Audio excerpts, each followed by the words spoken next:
하나님께서 신약에 세우신 교회는 예언적인 교회입니다.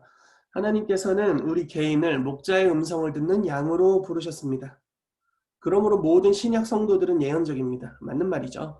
요한복음 10장 말씀에 내 양은 내 음성을 듣는다라고 말씀하셨죠. 그리고 나는 양들의 이름을 각각 불러내어 인도한다라고 말씀하셨습니다. 그러니까 하나님의 음성, 목자이신 예수님의 음성을 듣는 존재들은 누구냐? 예수님의 양들이죠. 근데 우리가 뭐 흔히 오늘날 예언은 필요 없어요. 뭐 설교를 통해 들을 수 있고 하나님의 기록된 말씀이 성경을 통해 들을 수 있습니다. 이렇게 이야기를 하는데 목자가 우리를 인도하시는 방법 중에 하나는요. 양들의 이름을 각각 불러내어 인도한다는 거예요. 저도 이제 교회 담임 목사로서 주일마다 또 금요일마다 저희가 설교를 하는데 물론 공동체를 통해 주시는 음성이 그 교회의 목사님들을 통해서 대언될 수 있겠죠. 그렇지만 그것만으로는 개인의 삶에 아주 디테일하고 구체적으로 적용될 만한 하나님의 음성을 제공해 주지는 못합니다. 공동체에 관한 아주 큰 방향성에 대한 것들을 제시하지만요. 그리고 또 하나는 성경을 주님이 기록해 놓으셨죠. 주님이 여러 저자들을 통해서 기록된 말씀을 우리에게 주셨습니다. 그렇지만 이 기록된 말씀이 우리의 삶의 레마가 되고 즉 살아있는 오늘날 선포되는 나의 말씀이 되기 위해서는 당연히 우리 안에 계신 성령님의 역사가 필요하고요. 개인적으로 하나님의 음성을 깨닫게 하시는 그러한 은혜가 필요합니다. 예를 들어서 내가 이 사업을 해야 될지 말아야 할지, 내가 누구와 결혼해야 할지, 내가 내 부르심은 과연 무엇인지, 성경에 수많은 부르심을 받은 자들이 있는데 나는 도대체 내 부르심은 무엇인지, 내가 어떤 일을 해야 하는지 뭐 이런 것들, 이런 구체적인 음성들, 개인에게 적용되는 음성들이 너무 필요하죠. 근데 성령님께서는 우리 안에 계시면서 그것을 말씀하길 기뻐하신다라는 것입니다. 그리고 정말 재밌는 것 중에 하나는 우리가 하나님의 성전이잖아요. 성령의 전이잖아요. 즉 예수 그리스도를 영접할 때 성령님께서 우리 안에 내주하시죠. 인격이신 하나님, 그 하나님이 우리 안에 계시는데 그분의 음성을 들을 수 없다는 게 너무 어이가 없습니다. 여러분 제가 고양이를 지금 8년간 키우고 있는데요. 그리고 이제 아들이 하나 있는데 아들이 1년 7개월, 1년 8개월이 18개월이 됐습니다. 1년 5개월이 1년 6개월이 됐죠. 1년 6개월 된 아들이 하는 단어는 정해져 있어요. 맘마 이거랑 엄마랑 그리고 별로 없어요. 막 손가락질하면서 까까까까 뭐 이런 몇 가지 있습니다. 그런데 그 몇 가지를 통해서도 저희가 의사소통이 다 가능해요. 알아듣겠더라고요. 1년을 넘게 지내다 보니까 아들이 하는 말을 알아듣겠어요. 심지어 저희 고양이랑은 제가 8년째인데 얘가 야옹하는 소리의 그 고절을 통해서 무엇을 요구하는지를 거의 정확하게 알 수 있습니다. 심지어 깐난이도 고양이와도 소통이 가능하다는 거죠. 근데 전능하신 하나님 그리고 우리와 교제하고 친밀함을 경험하길 원하시는 분 그리고 우리 안에 내주하시는 분의 음성을 듣는 게 너무 당연하죠. 너무나 당연한 거예요. 그리고 여러분 성경에 기록되어 있는 수많은 인물들을 보십시오. 거기에 하나님의 음성을 듣지 못한 사람이 누가 있나요? 그런 사람을 손꼽아야 될 정도죠. 대부분의 믿음의 선진들은 하나님의 음성을 다 들었습니다.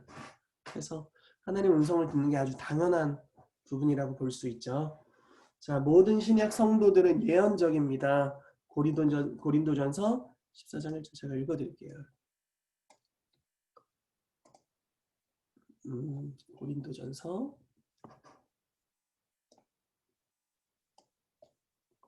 14장 1절인데요. 사랑을 추구하며 신령한 것들을 사모하되 특별히 예언을 하려고 하라. 예언을 하려고 하래요. 왜냐면 가능하니까 이야기를 하는 거죠. 31절 말씀 너희는 다 모든 사람으로 배우게 하고 모든 사람으로 권면을 받게 하기 위하여 하나씩 예언할 수 있느니라. 이거 잘라놓으면 이렇게 분해할 수 있습니다. 너희는 다 하나씩 예언할 수 있느니라. 자, 고린도 교회를 향해 말씀하시는 거죠. 그리고 오늘날을 향한 주님의 음성이라고 믿습니다. 너희는 다 하나씩 예언할 수 있다. 무엇을 위해? 모든 사람을 배우게 하고 모든 사람으로 권면을 받게 하기 위해서 예언할 수 있다라고 이야기를 하고 있습니다. 네. 그리고 우리가 그것뿐만 아니라 하나님의 음성을 듣는 예언적인 교회로 부르심을 받았습니다. 네, 교회는 하나님께서 공동체에게 주시는 음성을 들을 줄 알아야 하고 분별할 줄 알아야 하고 그 예언을 쫓아 반응할 줄 알아야 돼요. 즉 예언이라는 은사를 능숙하게 다룰 줄 알아야 합니다. 그런데 초대교회는 이걸 했다는 거죠. 하나님의 음성을 들었어요. 그리고 음성을 분별했습니다. 그리고 음성을 따라 순종했어요. 자, 그 결과 그들은 기근을 대비해 헌금을 모아 유대의 형제들에게 보내주었습니다. 사도행전 11장에 보면요. 아가보라는 선지자가 다른 수많은 선지자들과 함께 안디옥에 등장합니다. 그래서 일어나서 이렇게 선포해요. 천하가 크게 흉년이 들 것이다. 그래서 아직 흉년이 오지 않았죠. 그러니까 아직 기근이 오지 않았을 때 그 음성을 안디옥 교회 성도들이 하나님으로부터 왔다고 분별했고요. 그것을 예언을 기점으로 해서 재물을 모았어요. 그리고 양식을 모았습니다. 유대에 있는 형제들에게 이것을 보내주었어요. 여러분 이게 흡사 요셉이 바로의 꿈을 해석해서 대비한 것과 같지 않나요? 7년 동안의 흉년 그리고 그 이후에 있을 풍년에 대해서 풍년과 흉년에 대해서 꿈을 꾼 것을 해석해 주었고 곡식 창고를 만들어서 7년의 풍년의 기간 동안 모든 것을 예비했죠. 그래서 그 흉년의 기간 동안 서서히 풀면서 온 세계를 먹여 살리는 모습을 볼 수 있습니다. 자, 하나님께서 보여주신 환상과 천사의 방문을 통해 이방인에게 복음의 문을 열게 되었습니다. 고넬료 사건이죠. 고넬료가 주님을 예배하고 있을 때 환상을 봅니다. 천사의 방문을 받습니다. 그래서 천사가 와서 이제 베드로를 청해라. 그가 너에게 말해줄 거다라고 이야기하면서 이방인에게 복음 증거의 문이 열리게 되죠. 그리고 베드로는 지붕에서 기도하고 있을 때 비몽사몽간에 환상이 열리게 되고 부정한 생물을 집어먹으라는 하나님의 음성을 듣습니다. 그래서 베드로가 주님 저는 유대인으로서 한 번도 부정한 생물을 먹은 적이 없습니다 라고 이야기했을 때 주님께서 하나님이 깨끗하게 하신 것을 더럽다고 하지 마라, 부정하다고 하지 마라 라고 말씀하시는 음성을 2번이나 듣고 그리고 나서 환상이 없어지죠. 그리고 눈을 떴는데 고넬료가 보낸 사람들이 집에 찾아왔습니다. 그리고 그들을 보고 있을 때 성령께서 내면에서 가라 내가 저들을 보냈다라고 말씀하시죠. 그래서 그 당시에 관례를 깨고 유대인은 이방인과 교제하지 않죠. 그래서 그 당시에 관례를 깨고 베드로가 이제 이방인 고넬료에게 가서 복음을 선포합니다. 근데 보통 복음을 선포하자마자 성령님이 임하시고 뭐 이러지 않았었나 봐요. 근데 갑자기 복음을 전하고 있는데 성령께서 임하셔서 성령의 세례가 그들에게 임하게 되고 그들이 방언도 하고 예언도 하는 아주 독특한 역사, 강력한 역사가 풀어지게 됩니다. 이게 다 예언을 통해서 일어났던 일들이죠. 자, 복음의 대적자인 사울을 주님께로 인도하여 교회 공동체가 되게 하였습니다.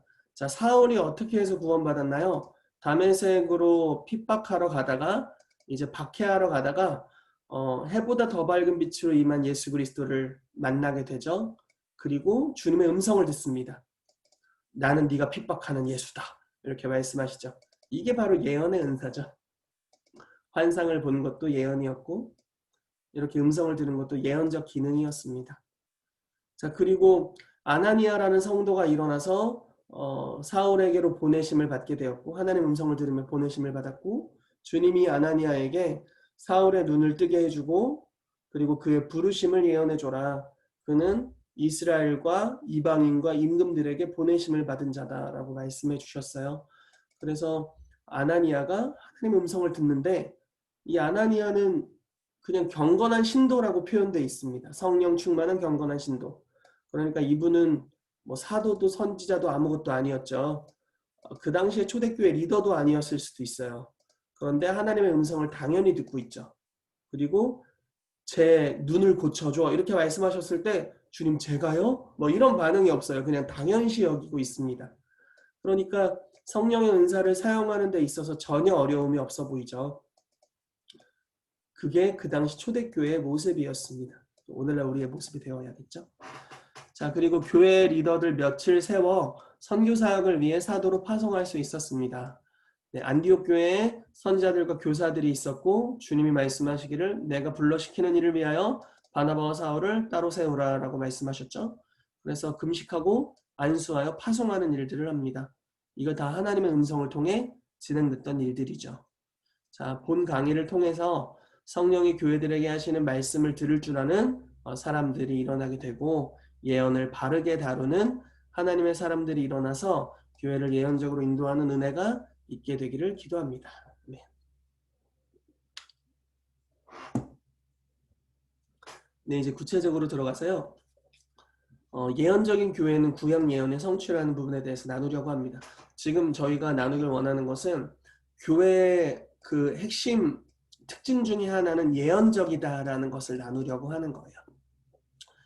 자, 요엘서 2장 28절에 32절 말씀을 읽어드릴게요. 그 후에 내가 내 영을 만민에게 부어주리니 너희 자녀들이 장래일을 말할 것이며 너희 늙은이는 꿈을 꾸며 너희 젊은이는 이상을 볼 것이며 그때 내가 또 내 영을 남종과 여종에게 부어줄 것이며 내가 이적을 하늘과 땅에 베풀리니 곧 피와 불과 연기 기둥이라. 여호와의 크고 두려운 날이 이르기 전에 해가 어두워지고 달이 핏빛같이 변하려니와 누구든지 여호와의 이름을 부르는 자는 구원을 얻으리니 이는 나 여호와의 말대로 시온산과 예루살렘에서 피할 자가 있을 것이미요 남은 자 중에 나 여호와의 부름을 받을 자가 있을 것임이니라. 아멘. 요엘서 2장의 말씀 우리가 아주 잘 아는 유명한 말씀입니다. 뭐 이걸로 찬양 가사도 있죠. 많은 찬양들도 작곡되는 아주 유명한 말씀이고요. 내용을 만민에게 부어준다. 성령 강림에 대한 예언이죠. 그리고 사도행전 2장의 성령 강림의 예언이 성취되었는데 사실 완전한 성취라기보단 일부분의 성취라고 볼 수 있습니다. 왜냐하면 만민에게 부어지진 않았죠. 아직. 그때 120명에게 부어졌죠. 그리고 지금 더 많은 사람들에게 성령님이 부어지고 있고 아마 진짜 주님이 오실 즈음이 가까워지면 정말 만민에게 성령이 부어지는 역사가 있을 겁니다. 거룩한 부흥의 역사가 있을 거라고 믿고요. 어찌됐건 자, 요엘서 2장의 말씀의 성취가 사도행전 2장에 일어나게 됐는데요. 사도행전 2장 아래 기록된 말씀을 또 읽어드릴게요. 16절부터 21절입니다. 이는 곧 선지자 요엘을 통하여 말씀하신 것이니 일러스되 하나님이 말씀하시기를 말세에 내가 내 영을 모든 육체에 부어주리니 너희의 자녀들은 예언할 것이요 너희의 젊은이들은 환상을 보고 너희 늙은이들은 꿈을 꾸리라. 그때 내가 내 영을 내 남종과 여종들에게 부어주리니 그들이 예언할 것이요 또 내가 위로 하늘에서는 기사를 아래로 땅에서는 징조를 베풀리니 곧 피와 불과 연기로다. 주의 크고 영화로운 날이 이르기 전에 해가 변하여 어두워지고 달이 변하여 피가 되리라. 누구든지 주의 이름을 부르는 자는 구원을 받으리라 하였느니라. 자, 요엘서 말씀을 베드로가 다시 인용하고 있습니다. 자, 이 두 성경 구절을 한번 비교를 해보시죠. 자, 성령이 임하실 것에 대해서 둘 다 이야기를 합니다. 육체에게 부어줄 거다. 그리고 이런 특징이 있어요. 자녀들은 예언할 것이요 젊은이는 환상을 보고 이상을 보고 늙은이는 꿈을 꾸리라. 노인들은 꿈을 꾼다라고 말을 하고 있죠. 자, 예언한대요. 성령이 임하시면 나타나는 자녀의 특징은 예언을 합니다. 젊은이들은 뭘 합니까? 환상을 본대요. 이 환상도 예언의 하나의 통로이죠. 자, 노인들은 꿈을 꾼다라고 이야기를 합니다. 그러니까 성령님이 임하시면 3세대 모두 예언하게 된다라는 이야기로 볼 수 있죠. 자녀 세대, 젊은이들, 노인들 3세대가 다 예언을 하게 된다라는 겁니다.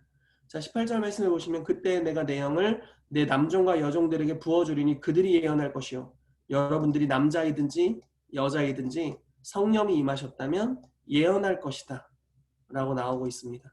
그래서 성령 강림의 가장 큰 특징 중에 하나는요 이 기록된 말씀을 중심으로 보면 예언이라는 거예요.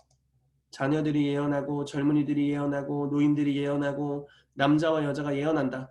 자, 3세대 남녀 노소 상관없이 모두 성령이 임하시면 특징은 예언하게 된다라는 것입니다. 초대교회에도 이런 경우 되게 많아요. 바울이 에베소에서 사람들에게 묻습니다. 너희가 세례 받은 적 있냐? 우리는 요한의 세례를 받았다. 그럼 예수에 대해 들어본 적 있냐? 성령님에 대해 들어본 적 있냐? 들어본 적 없다. 우리는 모른다. 그랬더니 이제 요한이 증거한 예수 그리스도에 대한 복음의 소개부터 시작해서 성령 세례에 대한 이야기까지 복음을 선포합니다.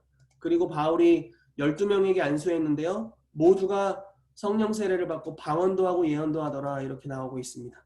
그러니까 성령이 임하실 때 놀라운 특징 중에 하나는 예언하게 된다라는 것이죠. 굉장히 재밌는 것은 사도행전 2장이 바로 교회가 탄생합니다. 그리고 교회의 구성원은 3세대 남녀죠. 그런데 교회의 구성원 모두는 성령이 임하신 자로서 다 예언합니다.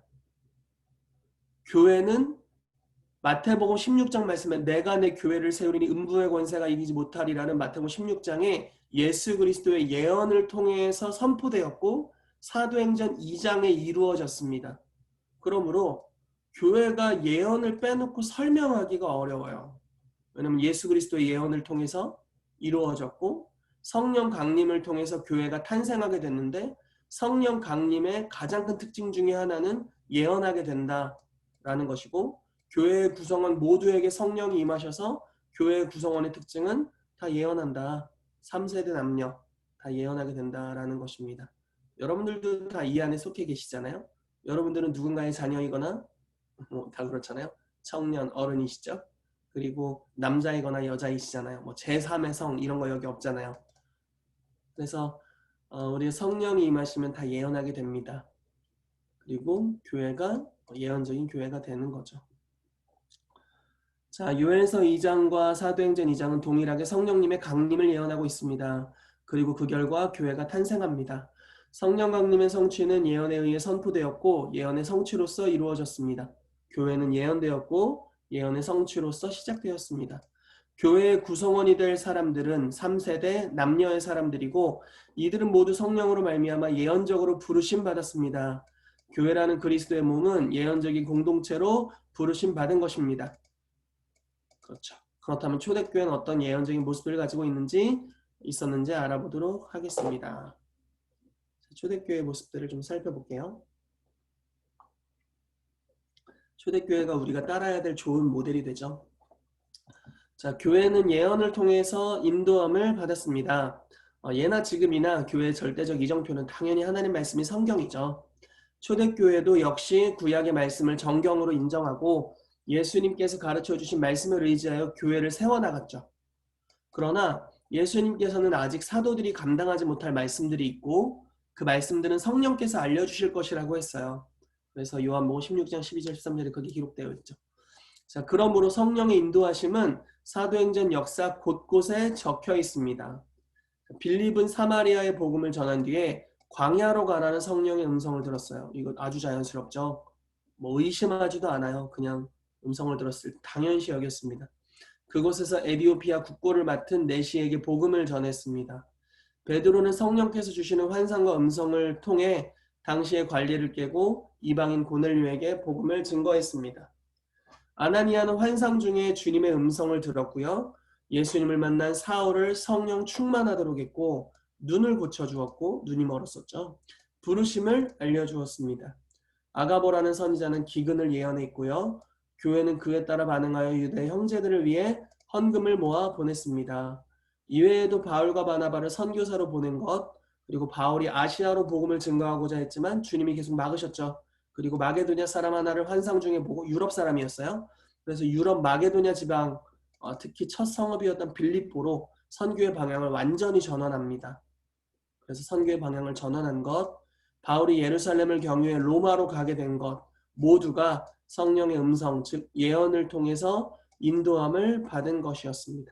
그래서 초대교회는 성령의 인도하심, 예언을 통해서 인도하심을 받았다라는 것이죠. 자, 교회에는 예언하는 사람들이 있었어요. 첫 번째로 선지자 그룹이 있었죠. 초대교회에는 오중사역의 하나로서 선지자의 직분을 가진 사람들이 있었습니다. 자, 누가 있었을까요? 대표적으로 아가보가 등장합니다. 그리고 바울과 잠시 동행했던 유다, 그리고 실라는 계속 동행하죠. 유다와 실라도 사도행전 15장에 보면 유다와 실라도 선지자라고 이야기를 하고 있습니다. 여러 말씀으로 교회를 격려했다라고 말하고 있어요. 안디옥 교회 리더십 중에 선지자들과 교사들이 있었어요. 사도행전 13장에 보면 안디옥 교회에 선지자들과 교사들이 있었다. 그들이 함께 금식했다. 이렇게 나오고 있죠. 계시록 말씀을 보면 사도 요한이 선지자로 표현되어 있습니다. 자, 이들은 개인, 교회 공동체, 국가들에게 구체적인 그리스도의 생각을 감지하고 또 말해줄 수 있는 능력을 은사로 받은 기름 부음 받은 사역자들입니다. 그래서 초대교회에 이런 선지자들이 있었고요. 또 선지자들은 아니지만 예언을 가지고 사역을 하는 사람들이 있었어요. 선자의 직임을 소유하지는 않았으나 예언의 은사를 가지고 사역했던 사람들입니다. 이들은 교회 안에서 예언의 은사를 가지고 사역했습니다. 전도자 빌립에게는 예언하는 4명의 딸이 있었다라고 이야기를 하고 있죠. 이들이 바울의 앞날을 전해 주었습니다. 자, 예언의 은사가 있었습니다. 고린도전서 12장은 예언의 은사를 언급하고 있습니다. 네. 초대교회는 예언의 은사를 가진 여러 사람들이 존재했고 그 은사를 적극 활용하였습니다. 그리고 예언적인 사람들이 있었죠. 초대교회 모든 이들이 하나님의 음성을 듣고 예언했어요. 교회의 예언은 기본적인 흐름이었고 문화였습니다. 이게 아주 문화적으로 잘 자리 잡은 거예요. 자, 마지막으로 예언적 장로회가 있었어요. 2사람 혹은 그 이상의 숫자의 선지자들과 혹은 예언적 사역자들이 있었습니다. 안디옥 교회 같은 케이스죠. 사도행전 13장에 선지자들과 교사들로 구성된 리더들이 있었다라는 거고, 이들은 하나님의 음성을 들을 줄 알았고 그 음성을 따라 무언가 중요한 결정을 할 줄 알았죠. 그런 리더십들을 이야기하는 겁니다. 그래서 이들이 실제로 안수하고 파송했을 때, 안수할 때 그냥 우리가 축복을 받았구나 차원이 아닌 뭔가가 왔어요. 이게 이제 디모데전서 4장 14절에 잘 기록되어 있는데요. 제가 한번 읽어드릴게요.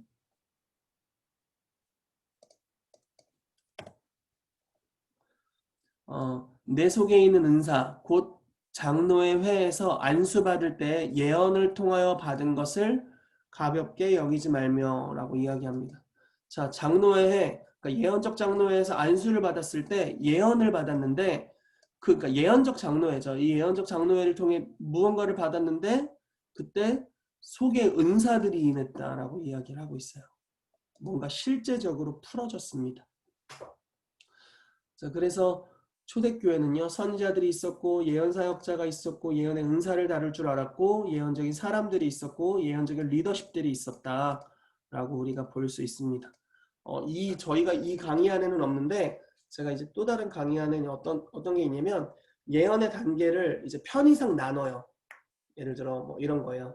예언의 1단계부터 5단계까지로 이제 그 강의 안을 나누고 있는데 뭐 다 편의상입니다. 1단계는 예언의 영의 단계. 그래서 아직 은사가 아니에요. 은사라는 거는 어떻게 표현할 수 있냐면 내가 원할 때 언제든지 할 수 있는 게 은사입니다. 예언의 은사가 여러분들이 있으면요, 경건하든 경건하지 않든 컨디션이 좋든 안 좋든 언제나 할 수 있어요. 그게 은사예요. 장착된 무기와 같은 거죠. 아무튼 1단계는 예언의 영의 단계입니다. 그래서 항상 예언이 잘 되진 않아요. 어떤 때는 되고 어떤 때는 잘 안 돼요. 어떤 때는 뭔가 들리는 것 같고 어떤 때는 깜깜무소식이다. 이러면 1단계 예언의 영의 단계다라고 보면 됩니다. 자, 2단계는 요게 조금 더 성숙해진 단계예요.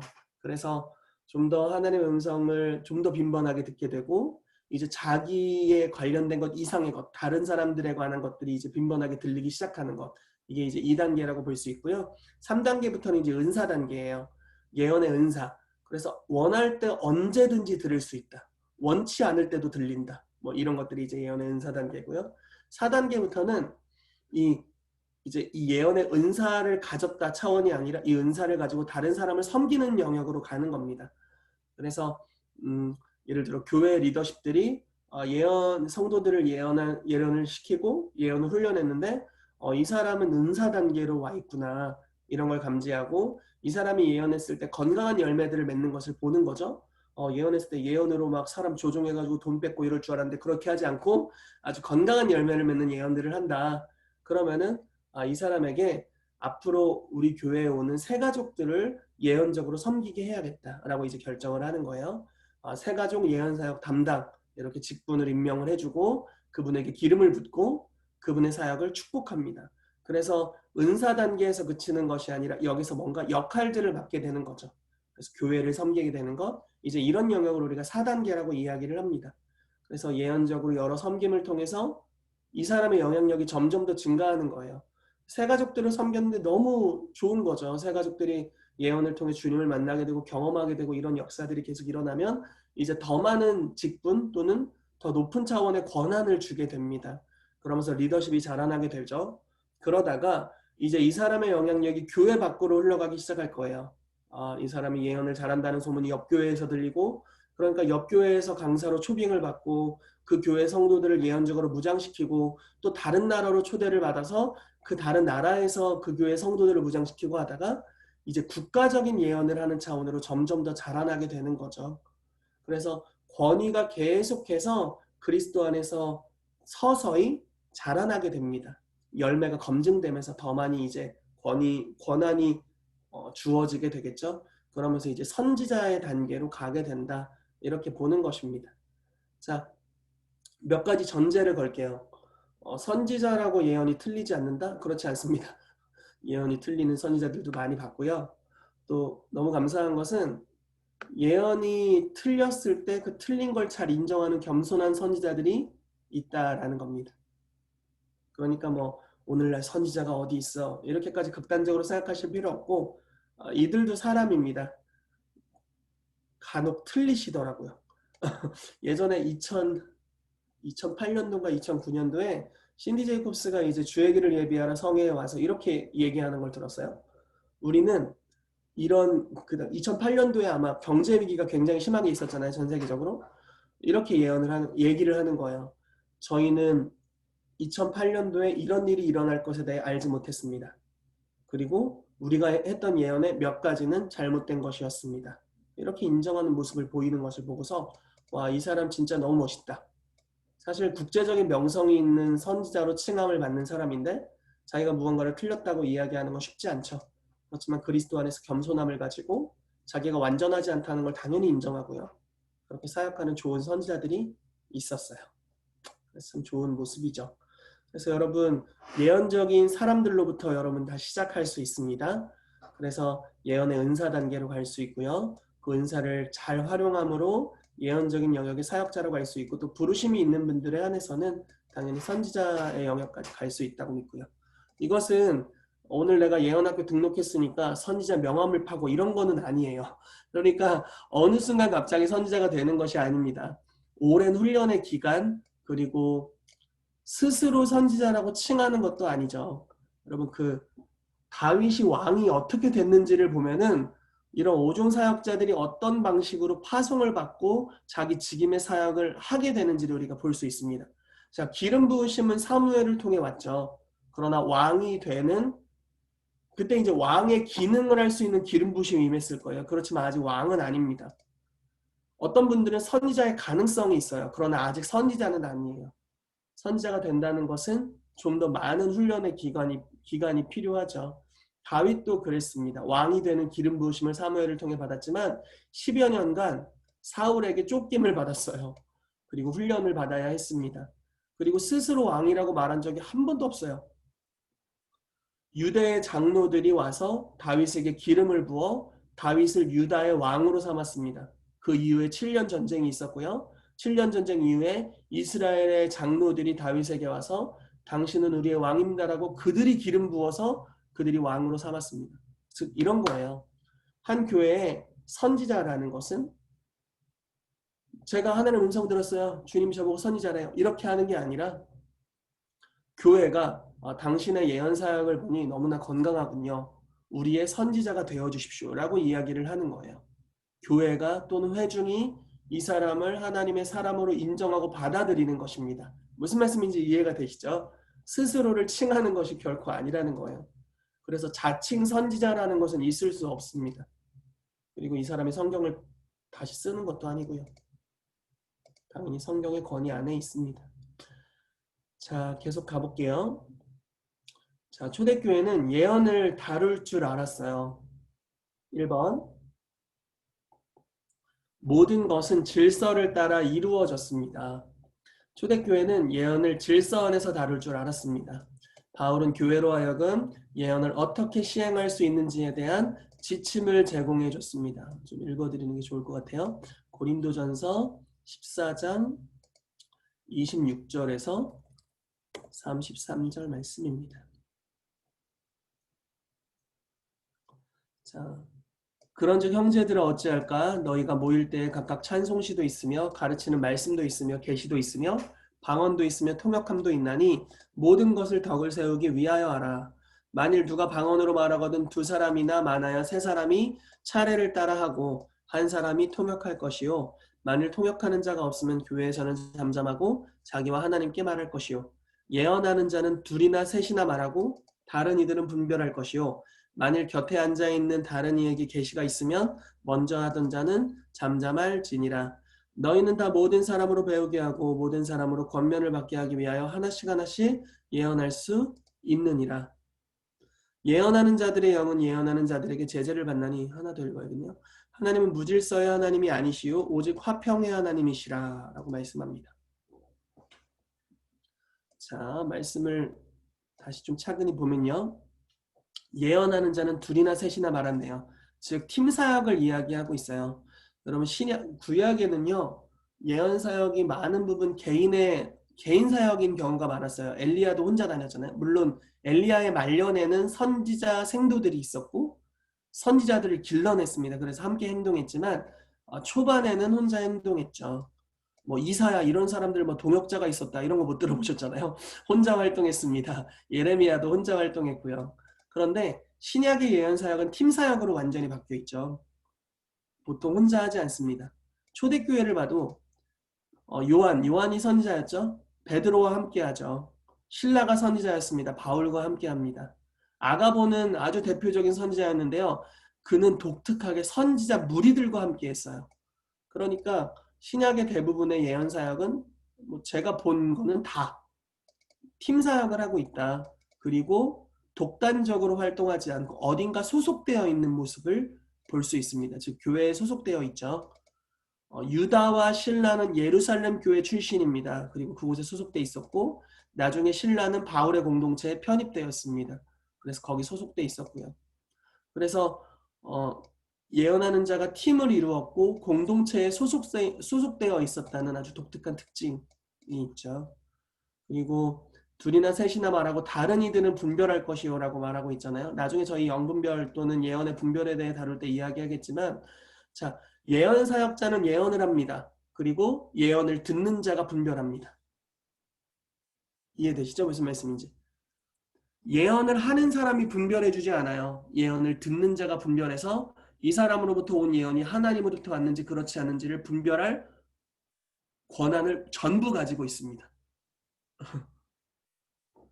그래서 예언으로 조종할 수가 없게 되어 있어요.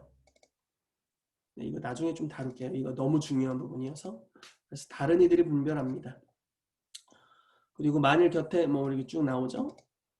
그리고 모두가 예언할 수 있다라고 이야기를 합니다. 예언하는 자들의 영은 예언하는 자들에게 제재를 받는다. 즉 예언의 영을 통해서 우리가 예언을 하잖아요. 그런데 우리가 이걸 좀 이렇게 질서 정연하게 사용할 수 있다라는 것이죠. 질서 있게 사용할 수 있다라는 이야기를 하고 있습니다. 그래서 예언의 질서에 대해서 초대교회가 가르쳤습니다. 자, 팀으로 예언 사역하는 지침을 가르쳤죠. 아까 말씀드렸죠. 두세 사람이 차서를 따라 순서를 따라 예언하고 나머지는 분별한다. 예언의 기본 정신을 제시하고 모든 사람으로 배우게 했습니다. 고린도전서 14장 3절에 보면요. 예언의 기본 정신이 나와 있어요. 그러나 예언하는 자는 사람에게 말하여 덕을 세우며 권면하며 위로하는 것이요 라고 얘기합니다. 자, 세 가지 정신이에요. 예언의 기본 세 가지 정신. 덕을 세운다, 권면한다, 위로한다입니다. 자, 덕을 세운다는 말씀은요. 건축물을 세우다라는 뜻이 있어요. 그러니까 예언을 들었을 때 이 사람이 무너지거나 낭망해서는 안 돼요. 이 사람이 세워져야 합니다. 정죄하는 예언은 사람을 무너뜨리고 죽이죠. 그러나 그 사람의 부르심과 가능성을 예언해 준다면 이 사람이 살아날 것입니다. 예수님은 전혀 그런 모습이 현재 아닌 시몬을 향해서 베드로라고 말씀하셨죠. 갈대 같은 자였는데 반석이라고 말씀해 주셨어요. 나다나엘이라는 사람을 가르쳐서 예수님께서는 참 이스라엘 사람이다. 그 속에 간사한 것이 없다라고 하셨습니다. 그런데 이 사람이 얼마나 냉소적이었는지 아시잖아요. 빌립이 나다나엘에게 우리가 메시아를 만났다 그랬더니 뭐라고 했냐면 나다나엘이 나사렛에서 무슨 선한 것이 나겠느냐 이렇게 얘기했습니다. 그러니까 예수님의 출신을 비하하는 발언을 했던 아주 냉소적인 인물이었죠. 그런데 예수님은 네가 그렇게 말한 거 알고 있어 이렇게 말씀하시기보다는 그 사람의 가능성을 예견하죠. 그리고 그 존재를 완전히 그 완성형으로 부르고 계십니다. 간사한 것이 없는 자로 부르고 계시죠. 예언의 기능입니다. 그래서 예언을 하게 될 때 덕이 세워지게 되고요. 두 번째로 권면하다인데요. 이 권면한다라는 것은 누군가에게로 가까이 이끌다라는 원어적인 의미가 있어요. 즉 예수님께로 가까이 이끌어줘야 한다라는 것이죠. 예수님을 아주 매력적이고 좋은 분으로 드러낸다라는 겁니다. 마지막으로 위로한다.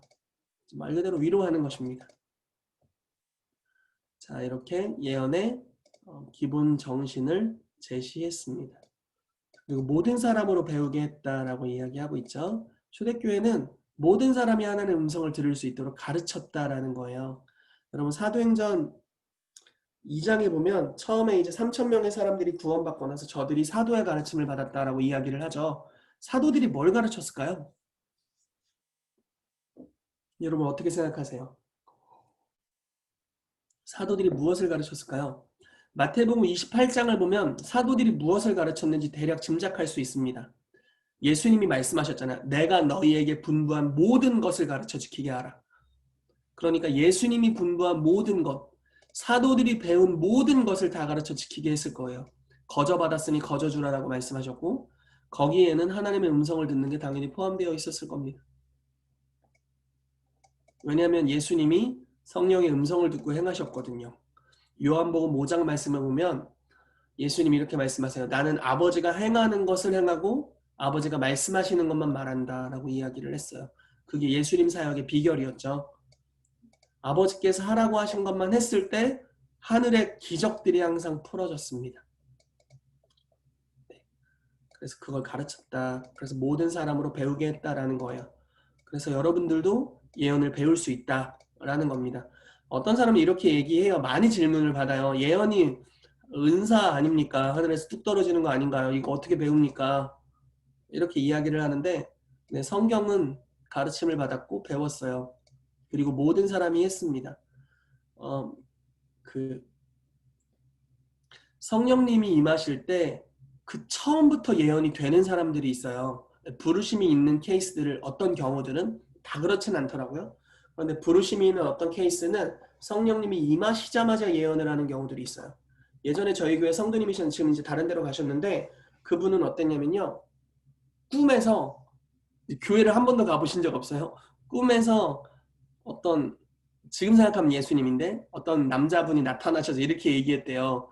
나는 길이요 진리요 생명이니 나로 말미암지 않고는 아무도 아버지께로 갈 수 없다. 이렇게 말씀하셨대요. 그리고 어디로 자꾸 데려가시다가 문이 하나 있는데 그 안에는 너무 밝았대요. 근데 그 문 안으로 자기를 데려갈 수 없다고 얘기하셨대요. 그리고 꿈에서 깼대요. 얼마 뒤에 전도를 받아서 교회로 갔는데 가보니까 이게 성경 구절이었대요. 이제 그런 분들도 있어요. 아주 타고난 이렇게 부르심이 있는 그런 분들도 있습니다. 그런데 대부분의 저희와 같은 사람들은 그렇지 않죠. 하나님 음성 들을 수 있을까? 이런 의문으로부터 시작합니다. 그렇지만 우리가 어떻게 듣는지를 알게 되고 또 사도들의 가르침을 받았다고 하죠. 예수님이 하나님의 음성을 듣기 위해 주신 여러 가지 재료들이 있습니다. 그런 것들을 잘 배우게 될 때 음성을 점점 더 잘 듣는 차원으로 가게 될 겁니다. 이렇게 말씀드리면 좀 그런데 여기 있는 강의 안에는 없지만 옛날 강의 안에 뭐가 있냐면 은사 단계를 통해 하나님의 음성을 듣게 되는 케이스와 훈련을 통해 하나님의 음성을 듣게 되는 케이스가 비교가 되어 있는 게 있어요. 단계가 달라요. 갑자기 은사 단계로 그 성령 세례가 임하자마자 예언을 하는 경우들은요. 처음부터 막 3단계 이상으로 시작하는 사람들이 있습니다. 근데 훈련을 통해 가는 사람들은 1단계부터 차근히 밟아가죠. 이렇게 차근히 성장해 갑니다. 그런데 재밌는 건 훈련 단계로 가는 사람들도 어느 순간 가다 보면 이게 은사 단계로 확 전환이 돼요. 그래서 처음에 빈번하게 잘 안 들리다가 빈번하게 들리다가 이제 원할 때 언제든지 들을 수 있는 예언할 수 있는 영역으로 가게 됩니다. 그리고 은사 단계로 온 사람들도 훈련이 필요하다라는 것에 대해서 그 도표에서 이야기를 하는데요. 어찌됐건. 자, 그리고 여러분 한 가지 오해가 있을 수 있는데 하나님의 음성을 듣는다고 모든 것을 다 아는 것은 아닙니다. 고린도전서 13장 말씀에 우리는 부분적으로 알고 부분적으로 예언하니라고 말하고 있죠. 그래서 예언을 통해서 할 수 있는 거 굉장히 부분적이에요. 이 은사 너무나 소중한 은사지만 이걸로 모든 걸 때울 수가 없어요. 아주 부분적인 영역입니다. 그래서 어떤 건 하나님의 음성을 듣고 예언적인 음성을 통해서 무언가를 결정해야 되고요. 어떤 것들은 행정적인 은사를 통해 결정해야 될 것들이 있고요. 어떤 것들은 지혜를 발휘해야 될 것들이 있습니다. 굉장히 달라요. 제가 교회를 목회하는 데 있어서도 다 예언을 따라 할 수는 없어요. 그렇게 해서도 안 되고요. 어떤 것들은 예언의 기능을 활용합니다. 그리고 어떤 것들은 어떤 행정을 통해서 그것들을 합니다. 어떤 것들은 목양적인 관점으로 하나하나씩 진행해 갑니다. 그래서 지혜를 발휘해서 이것들을 다루어 가야 되죠. 자, 계속 가겠습니다. 교회는 예언하는 사람들을 길러냈습니다. 교회는 예언하는 사람들을 길러냈습니다. 예수님께서는 믿는 자들이 자기가 하는 일을 하고 이보다 더 큰 일도 하리라고 하셨습니다. 그리고 지상대 명령을 통해 자신이 분부한 모든 것을 가르쳐 지키게 하라고 하셨습니다. 이 안에는 예수님께서 행하신 선지자 사역이 포함되어 있습니다. 사도행전 초반에는 베드로와 요한을 중심으로 사역이 이루어지지만 5장의 집사들을 시작으로 해서 곧 모든 성도들이 표적과 기사로 사역을 하게 됩니다. 이는 성령을 통해서 부어주신 은사들을 잘 사용하도록 사도들을 통해 가르침을 받은 것입니다. 바울도 고린도 교회에 성령께서 주신 은사가 많은 것을 감사드리면서 공동체 안에서 그 은사를 효과적으로 풀어내도록 가르쳤습니다. 자, 그래서 교회가 예언하는 사람들을 길러냈다라는 것입니다. 여러분, 교회가 이러한 기능들을 감당해야 합니다. 여러분들을 통해 그런 일들이 일어나게 되기를 축복합니다. 자, 어떻게 하면 초대교회가 했던 것 같이 예언적인 교회를 세워갈 수 있는가에 대해서 이야기를 해볼게요. 특별히 두 가지 공동체를 이야기하려고 해요. 사무엘이 세운 라마나요시라는 공동체와 다윗을 중심으로 모인 아둘람굴의 공동체에 대해서 좀 예언적인 관점으로 보도록 하겠습니다. 자, 라마나요시에 대해서 이야기를 해보려고 합니다. 자, 사무엘은 이스라엘의 사사였죠. 그리고 선지자였습니다. 두 명의 왕에게 기름을 부었어요. 그리고 이 사람의 사역이 거의 은퇴했습니다. 그런데 어느 날 사무엘이 자신의 고향이었던 라마에 나요시라는 선지자 공동체를 이끌고 있는 모습이 나와요. 어떻게 나왔냐면 다윗이 그쪽으로 도망가가지고 드러났습니다. 라마라는 지역은 사무엘이 태어난 고향이었고요. 나요시라는 히브리어 단어는 공동체라는 의미를 가진 단어예요. 그래서 우리가 이거 라마나요스를 지명 이름이라기보다는 라마라는 지역에 있었던 선지자 공동체 이렇게 해석하는 것이 좀 옳습니다. 그래서 이 라마나요시 등장하는데요. 라마나요스는 다윗의 피신처였고 다윗을 죽이러 온 사울의 군대와 사울까지도 예언하게 하는 강력한 예언적인 기류를 형성하는 공동체로 알려집니다. 우리가 알고 있죠. 아래 말씀이 나와 있는데 말씀을 읽지 않더라도 이 사실을 좀 알고 있습니다. 사울이 다윗을 계속 죽이려고 했습니다. 왜냐하면 귀신 들려 있었어요. 그리고 사울이 죽인 자는 천천히요 다윗이 죽인 자는 만만이라는 이야기를 들으면서 굉장히 두려워했죠. 다윗이 언젠가 자기의 왕위를 빼앗을지 모른다는 두려움이 있었습니다. 그리고 귀신 들려 있었기 때문에 정상이 아니었죠. 3,000명의 군대를 데리고 10여 년간 한 사람을 잡으러 따라다니는 왕. 제정신이 아니죠. 자, 그래서 다윗이 도망다니다가 사무엘에게로 피신을 합니다. 그 소식을 들은 사울이 다윗을 잡으려고 전령들을 보냈는데 몇 명을 보냈는지는 모르겠어요. 그렇지만 다윗을 죽이려고 보낼 정도의 군사들이면 꽤 잘 싸우고 잘 무장되어 있는 사람들이었을 겁니다. 이들의 충성심을 비롯해서 이들의 정신적인 무장, 이들의 무력 이런 것들이 상당히 괜찮은 사람들이었을 거예요. 왜냐하면 다윗은 그 당시 이스라엘에서 가장 잘 싸우는 사람이었거든요. 이런 사람을 죽이려고 보낸 이 군대는 어마어마했다라는 거죠. 근데 재미난 게 그들이 선지자 무리가 예언하는 것과 사무엘이 그들의 수령으로 선 것을 볼 때 하나님의 영이 사울의 전령들에게 임함에 그들도 예언을 했다라고 나와 있습니다. 그리고 또다시 보냈는데 그들도 예언했다. 세 번째로 보냈는데 그들도 예언했다. 그리고 열이 받아서 사울이 직접 갔는데 사울은 마을 입구에서부터 예언하면서 가서 사무엘 앞에서 옷을 벗고 종일 예언했다. 뭐 이렇게 나옵니다. 그러니까 이게 진짜 독특하죠. 여러분, 사울에게 임한 귀신의 역사는, 이 표현이 좀 그런데 동네에서 활동하는 귀신은 아닙니다. 이 귀신은 국가적인 차원의 영이었을 거예요. 여러분 생각을 해볼게요. 한 나라의 대통령이나 왕이 귀신 들려 있다면 얼마나 사단의 입장에서 그 나라를 쉽게 피폐하게 할 수 있겠어요? 다윗이 나중에 도망다니다가 그일라라는 성읍을 구원하거든요. 근데 그 성읍은 이스라엘의 성읍이었어요. 블레셋이 침공했을 때 당연히 왕인 사울이 보호해야 되는데 사울은 미쳐서 다윗을 쫓아다니느라고 자기의 백성들을 돌보지를 못합니다. 그래서 다윗이 아둘람 굴에 있었던 사람들을 데리고 가서 그들을 구원합니다. 그러니까 왕이 왕의 기능을 하지 못하자 백성들이 침략을 당하고 빼앗기는 일들이 있죠. 심지어 다윗의 고향이었던 베들레헴도 블레셋의 소유가 되어 있었습니다. 사울이 왕으로 치리할 때요. 그러니까 어린 시절에는 베들레헴이 이스라엘의 영토였는데 다윗이 장성하여 도망 다닐 때는 블레셋의 영토가 되었다. 그러니까 이스라엘 영토가 계속 줄어들고 있는 모습을 볼 수 있죠. 왜? 사울이 귀신 들려서. 그러니까 아주 높은 계급의 귀신의 역사였다. 우리가 이렇게 좀 볼 수 있을 것 같아요. 근데 이 공동체가 예언할 때 떠나가 버렸어요. 놀라운 일이죠. 자, 어떻게 이런 일이 일어났는지를 한번 볼게요. 사무엘이 선지자로 활동할 때는요, 여호와의 이상이 희미했습니다. 아주 드물었어요. 그런데 사무엘이 노년에 자신의 고향이었던 라마에 나요시라는 공동체를 세웠습니다. 이 공동체 선지자 공동체였죠.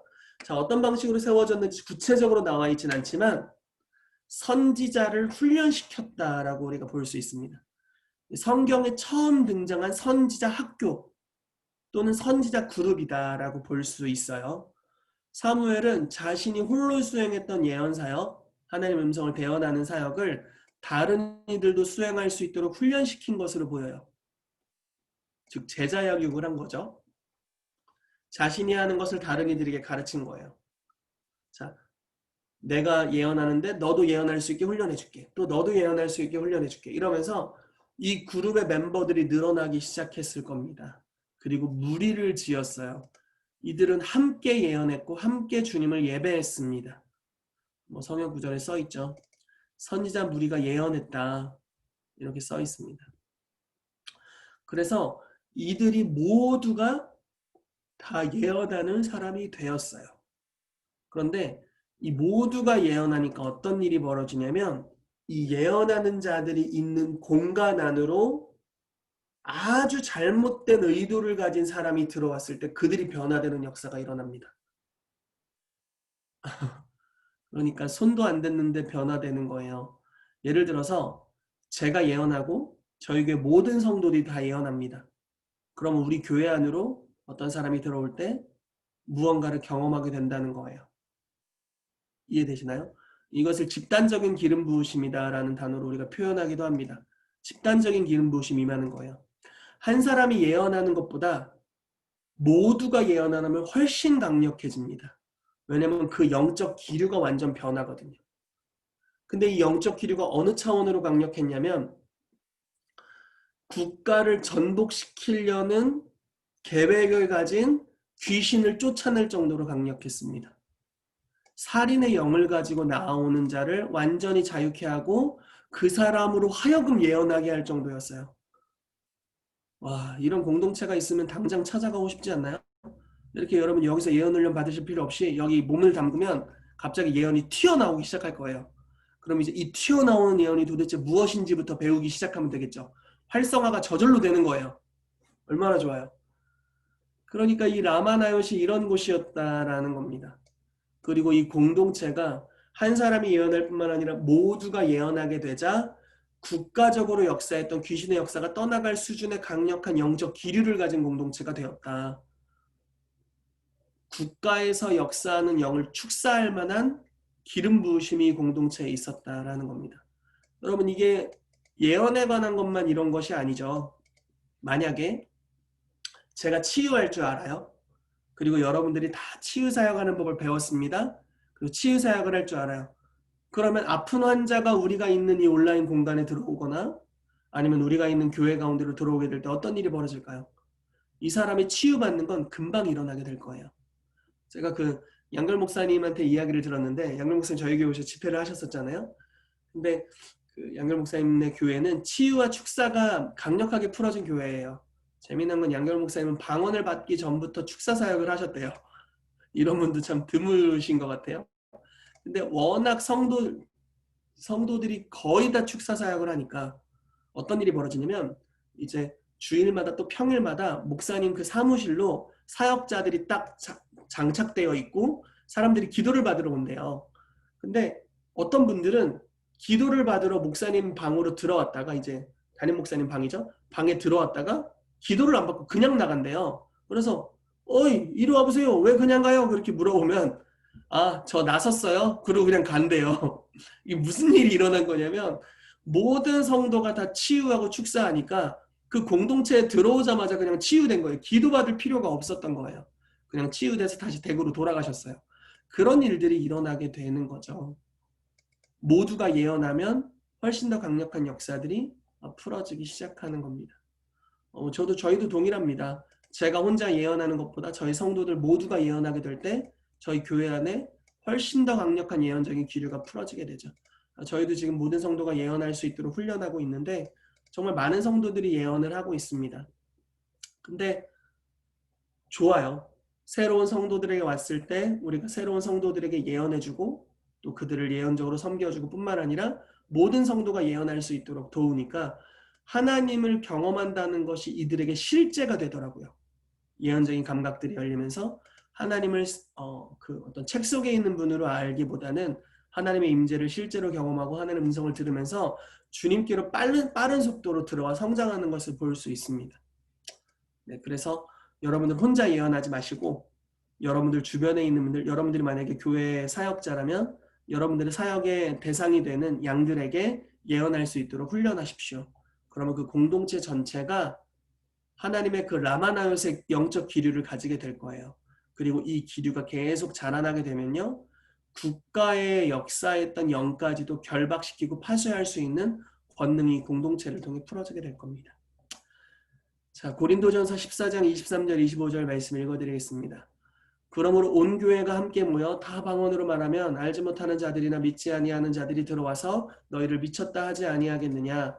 그러나 다 예언을 하면 믿지 아니하는 자들이나 알지 못하는 자들이 들어와서 모든 사람에게 책망을 들으며 모든 사람에게 판단을 받고 그 마음에 숨은 일들이 드러나게 되므로 엎드려 하나님께 경배하며 하나님이 참으로 너희 가운데 계신다 전파하리라. 자, 24절과 25절 잘라서 말씀드릴게요. 그러나 다 예언을 하면 엎드려 하나님께 경배하며 하나님이 참으로 너희 가운데 계신다 전파하리라 라고 이야기하고 있죠. 아주 뚜렷하게 비전을 제시하죠. 모든 성도가 다 예언할 수 있고 다 예언한다면 사람들이 주님께로 와서 경배하게 된다. 그리고 하나님이 너희 중에 계신다라고 전파할 거다라고 이야기하고 있습니다. 자, 마지막으로 다윗의 예언적 여정에 대해서 보길 원합니다.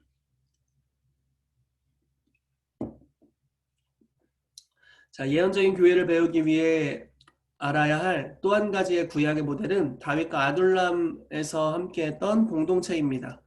다윗은 왕이 되기 위한 기름 부으심을 받았죠. 그리고 사울 다음에 왕이 되도록 부르심을 받았지만 사울에게 악신이 역사하면서 그를 떠나 도망자 생활을 하게 되었습니다. 그리고 아둘람 굴에 피신하게 됩니다. 다윗이 피신한 아둘람 굴에서 그 당시 어려움을 당한 사람들이 약 400명 정도가 모였고 이 사람들이 나중에 600명 정도가 됩니다. 다윗은 이들과 함께 왕이 되는 여정을 시작하게 되는데요. 자, 이 구성원들을 한번 보시죠. 사무엘상 22장 1, 2절인데요. 구성원들 나와 있습니다. 그러므로 다윗이 그곳을 떠나 아둘람굴로 도망하매 그의 형제와 아버지의 온 집이 듣고 그리로 내려가서 그에게 이르렀고 2절에 구성원입니다. 환난당한 모든 자, 빚진 모든 자, 마음이 원통한 자가 다 그에게로 모였고 그는 그들의 우두머리가 되었는데 그와 함께한 자가 400명 가량이었더라라고 말하고 있습니다. 여러분 다윗이 이들의 리더가 됐는데요. 이들의 특징은 환난당한 자, 빚진 자, 마음이 원통한 자였어요. 다른 말로 해서 참 내면적인 그 성숙이 좀 어려운 또는 감정 기복이 심한 뭐 이렇게 표현할 수도 있겠고 내적 치유가 많이 필요한 상처가 많으신 뭐 이렇게 표현될 수 있어요. 여러분 상처 많은 분들과 함께 해보신 적 있나요? 이들의 리더가 돼보신 적 있으세요? 쉽지 않습니다. 왜냐면 오해를 많이 하거든요. 아라고 말해도 막 으라고 알아듣는 경우들이 많습니다. 오해가 굉장히 많아요. 교회에 왔을 때 이런 경우도 있었어요. 교회에 우리 성도님이 오셔서 안녕하세요 인사를 드렸어요. 근데 제가 인사하는 걸 못 보셨어요. 그리고 나중에 저한테 오셔서 교회 사람들은 도통 저에게 인사하지 않아요. 라고 오해하시더라고요. 제가 볼 때는 그분이 인사를 안 받으셨는데 근데 그런 게 이제 한두 번이 아닌 거죠. 뭐 아주 단순한 예로 이런 경우들이 있고 한 번은 저희 교회 지체가 저한테 저희 와이프한테 와가지고 이렇게 물어봤대요. 사모님 목사님 화났어요? 이렇게 물어본 거예요. 아니 오늘 목사님 기분 좋아. 화난 줄 알았어요. 그래서 제가 그 친구 별명을 오해녀라고 했어요. 오해녀. 하도 오해를 많이 해가지고. 근데 이런 경우에요. 상처가 많으면 이런 오해들이 많죠. 그리고 무리를 하나로 연합해서 이끌어 간다는 건 정말 어려운 일입니다. 그런데 하나님이 이 다윗을 이들의 리더로 삼으셨어요. 그리고 인도하심을 받게 하셨죠. 어, 다윗의 놀라운 이 공동체의 놀라운 은혜 중에 하나는요. 이 공동체가 공동체적으로 하나님 음성을 들었다는 거예요. 자, 예언 사역을 교회에서 특히 목회자들이 거절하는 이유가 이겁니다. 하나님 음성을 들으면 다 지멋대로 살아요.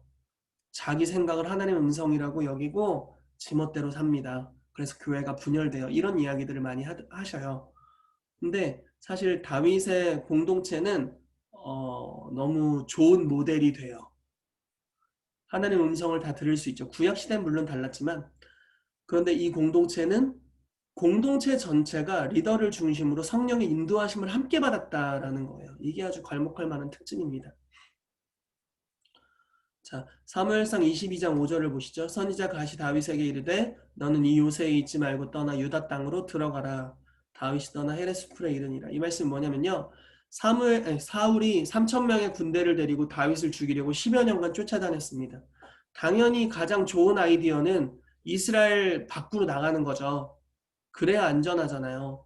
왜냐하면 다윗을 숨겨주었던 또는 다윗에게 먹을 것을 주었던 제사장의 가문이 진멸되는 역사가 있었어요. 이 바로 직전에.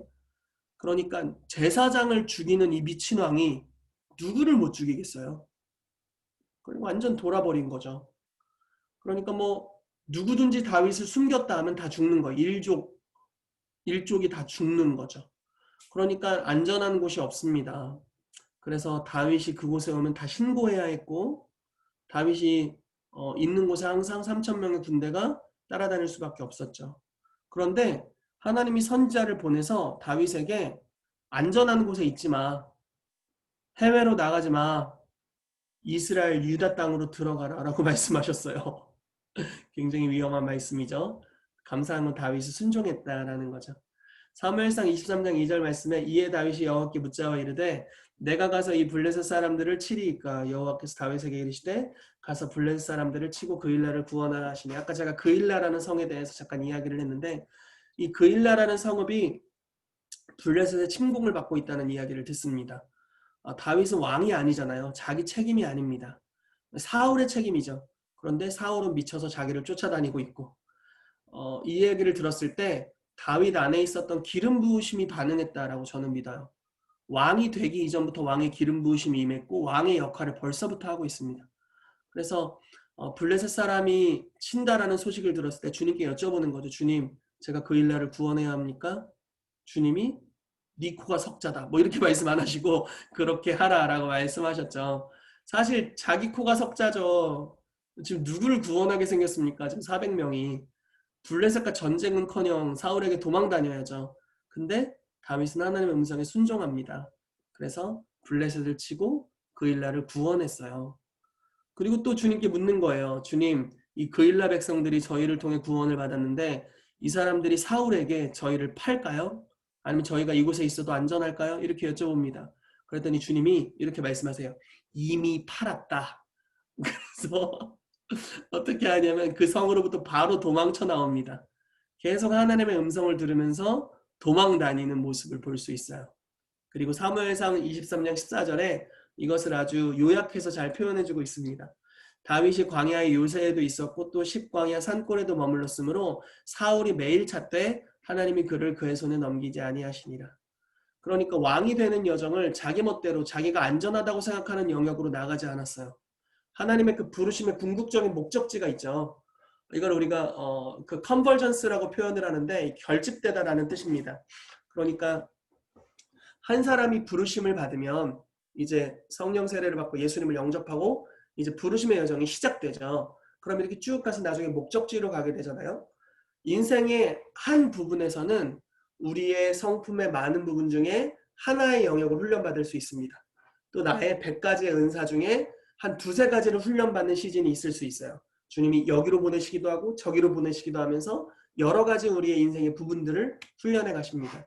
그런데 이 훈련이 어느 정도 완결될 즈음이 되면 하나님께서 여태까지 받았던 훈련과 이 사람의 성품과 은사를 가장 효율적으로 사용할 수 있는 영역에 이 사람을 꽂아주세요. 그걸 컨버전스라고 이야기를 하는 거예요.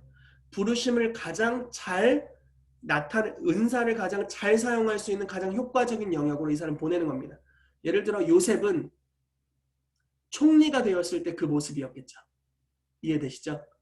권세가 있고 꿈을 해석할 줄 알고 행정을 할 줄 알았고 치리할 수 있는 지혜가 있었어요. 그 모든 것이 갖추어졌을 때 총리가 됩니다. 자, 다윗은 여러 가지 직종이 있었습니다. 목동이었어요. 그리고 왕의 악기 연주하는 자였고 사울의 병기 맡은 자였고 천부장이었고 이스라엘의 군대를 지휘하는 자였고 도망자였고 그렇지만 이 사람은 왕이 됐을 때 가장 효과적이었죠.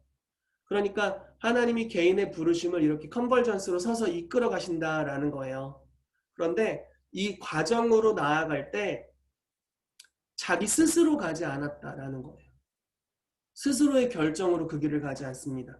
자, 두 가지를 했는데 첫 번째는 하나님의 음성을 들었다라는 것이고 두 번째는 공동체와 함께 했다라는 겁니다. 이게 정말 놀라운 거예요.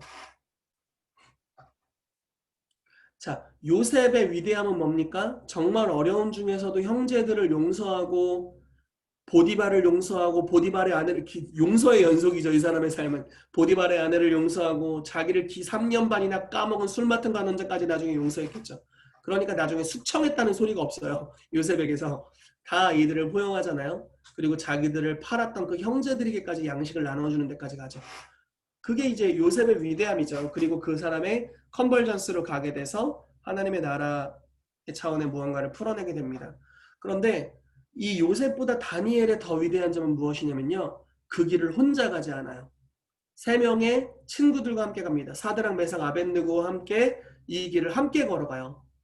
이게 다니엘의 위대한 점이죠. 다니엘이 승진했을 때 그들을 함께 끌어주면서 함께 갑니다. 근데 다윗이 최고예요. 다윗은요. 400명, 나중에 600명이 되는 사람과 함께 갑니다. 이 400명에서 600명 모두가 다 컨버전스로 가게 돼요. 이게 놀라운 일이에요. 그래서 이들이 다윗이 왕이 되고 이들이 다윗의 군대, 이스라엘의 군대 장관들이 되고 예배 인도자들이 되고 중직들이 되었을 때 한 세대 만에 귀신 들린 왕이 다스렸던 나라에서 하나님의 나라와 방불한 나라로 완전히 바뀌게 됩니다. 막 대부분의 영토를 잃어버리고 막 망해가는 나라에서 왕도 귀신 들린 나라에서 아브라함에게 약속하셨던 모든 땅을 다 여호수아 때 다 안 이루어졌죠. 다윗 때 다 차지하거든요. 단에서부터 브엘세바까지 다 차지하는데 이 다윗 때 그것을 이루었는데 어떻게 가능했냐? 혼자 왕이 됐기 때문에 가능했던 게 아니에요. 공동체가 그 컨버전스로 나아가서 이게 가능해집니다. 이것이 다윗의 위대함이라고 볼 수 있겠죠. 자, 여러분 여기서 우리가 배워야 될 게 이겁니다.